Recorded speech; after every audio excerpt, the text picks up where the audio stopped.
This fuel tank is a tank I purchased as a potential alternative tank to the black tank that's on my 2019 Sportster 48.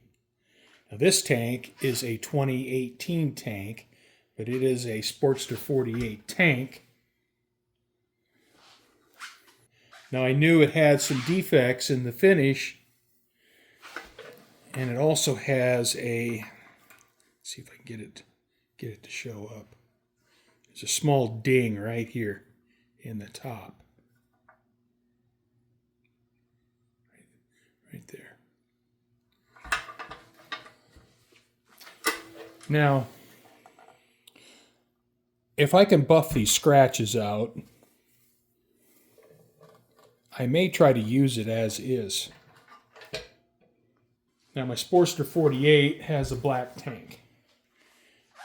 And although there's nothing wrong with black, it's not the most exciting color in the world. And I thought I would purchase a second tank to use on the bike. I didn't want to repaint the original tank, but I wanted something with a little bit of color. Now this tank is called Twisted Cherry. That's the color that's on this tank. And honestly, I mean, this isn't my favorite color either.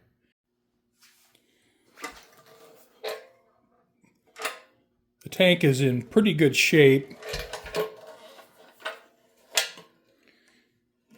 You know, internally there's almost no rust. This tank came out of California. I bought it from a motorcycle recycler. So this is off a wrecked Sportster 48. Well, the decision for the tank has been made because I sanded down through the paint here.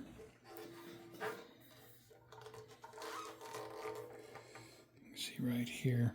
Trying to sand out this chip. So the tank's going to have to be repainted. I'm going to go ahead and finish sanding this chip out and check for other chips and get those sanded out. And after that, I'll have to get these emblems off. And I have a guitar string here that I'm going to use to try to take these emblems off. And you can see in behind the emblem, looks like there's double-sided tape there. So I'm going to want to try to get between the emblem and the double-sided tape to remove these.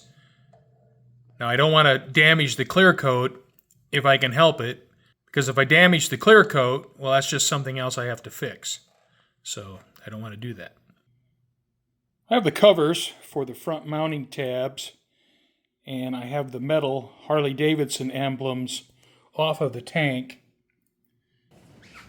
Well, to remove this residual adhesive from the double-sided tape, I'm just going to use some 91% isopropyl alcohol and a shop towel. Just going to soak this with alcohol, soften it up. Now use a plastic scraper to remove the glue. Now I want to use a plastic scraper because I don't want to damage the clear coat. I'm not going to sand this tank down to bare metal. I'm just going to paint over the top of this factory paint. After a little bit of persistence, eventually get all the glue off. So I got the badges off the side of the tank. I got the glue off. Same up here with the front mounting tabs.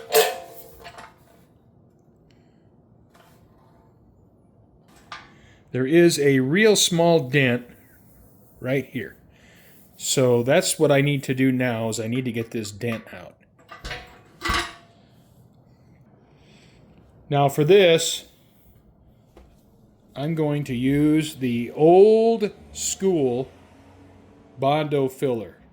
Now I know there's a lot better fillers on the market, but I was able to get this and this at Walmart. And I don't have an automotive paint store in my town. And if I can go on the website and Walmart will bring this to my house for free, well, there we are. And I'm also going to touch up the tank with Rustoleum Primer Filler. And I know there's a lot better primers out there. That's what I'm going to use. This is a basic shade tree mechanic paint job. So the first thing I need to do is rough up the area where the dent is. The dent is fairly shallow, so without a shiny clear coat, it's almost hard to see. I have some 100 grit paper here, so I'm just going to scuff up this area.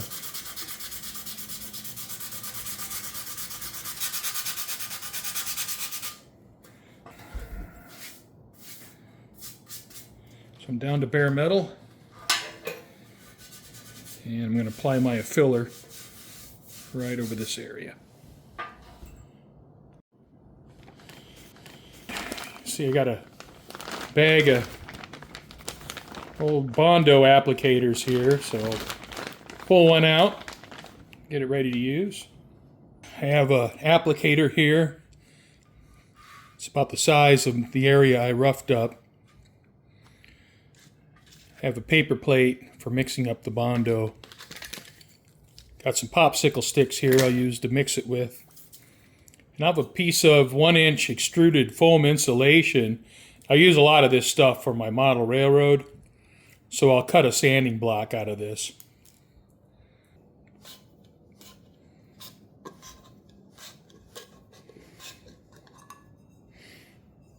I haven't done a project like this for a while, so it's going to be kind of fun.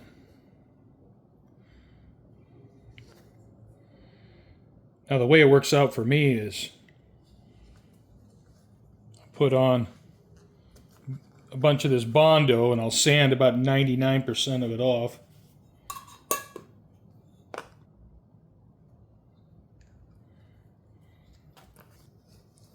So I want to get this hardener thoroughly mixed in there. I don't want any spots that won't cure.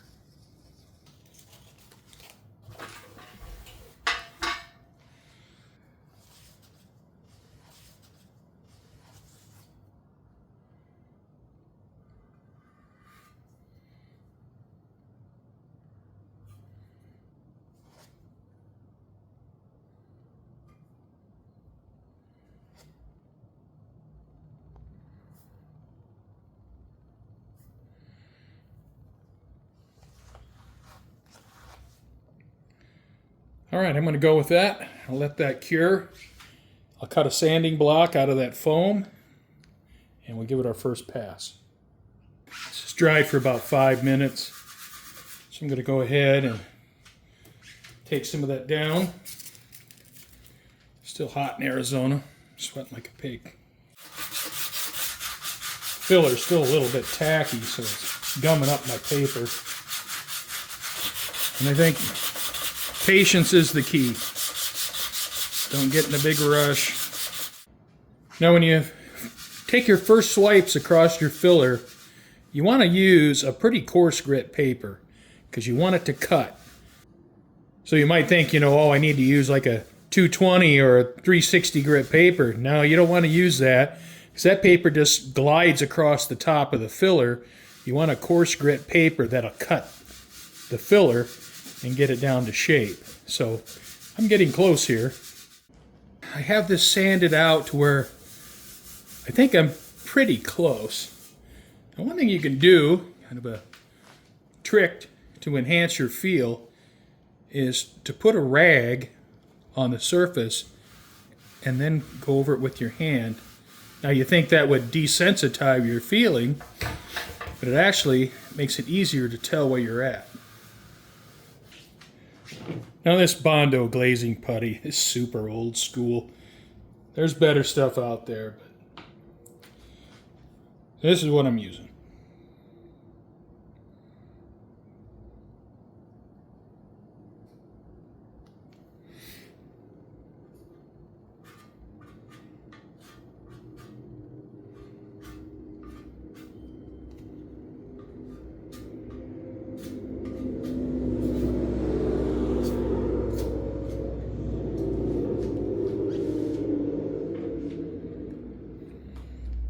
People are starting to go to work.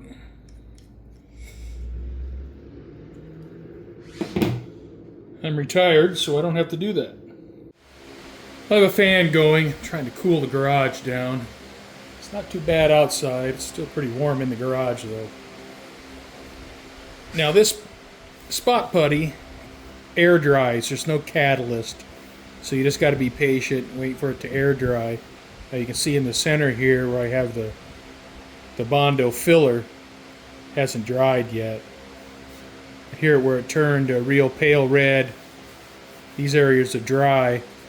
So I'm going to take some 220 grit here, sand around the outside edge, and try to feather that out a little bit while I'm waiting for the center to dry. I'm switching to 220 grit paper.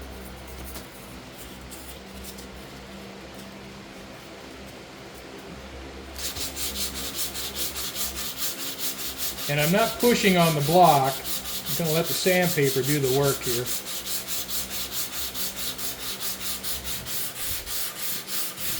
And I'm just lightly sanding the surface. I'm putting very little pressure on it.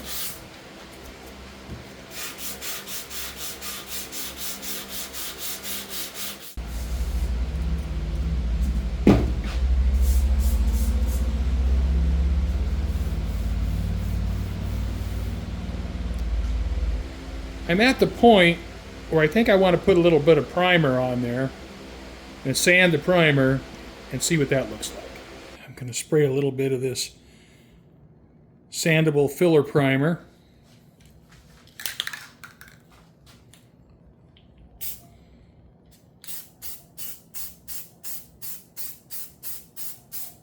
And a professional body man would not be using this, but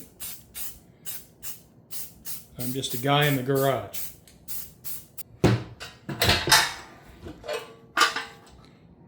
You know, first appearances, look pretty good.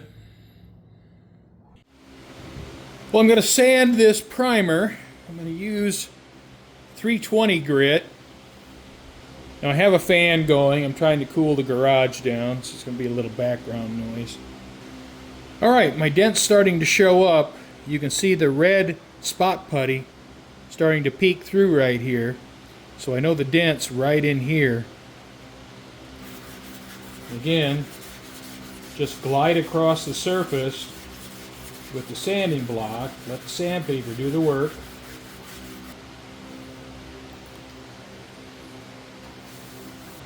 You can see I'm down through the factory red paint here. Right here and right here. So I'm going to stop. Ready for the next coat of primer. And this time I'm going to cover the entire top of the tank. I'm going to use some 400 grit. I'm going to sand the area where we put in the filler to take out the dent. I'm not going to sand the rest of the tank. I think the rest of the tank is in good shape. I think I've gone about as far as I want to go here. Now you can see with the dent right here that I'm just ever so slightly low there, since I have the red spot putty showing up here in the center. It's still primer. But I can't feel a depression there. I mean, obviously it's slightly low here, but I can't feel it. And you can see I've sanded down into the factory primer all around here, so I don't really want to take it any further. I'm going to go with this, so I'm going to call that good. So now I'm going to clean the tank up and give it a last coat of primer on the top. Well, that's the last bit of primer that's going on the tank.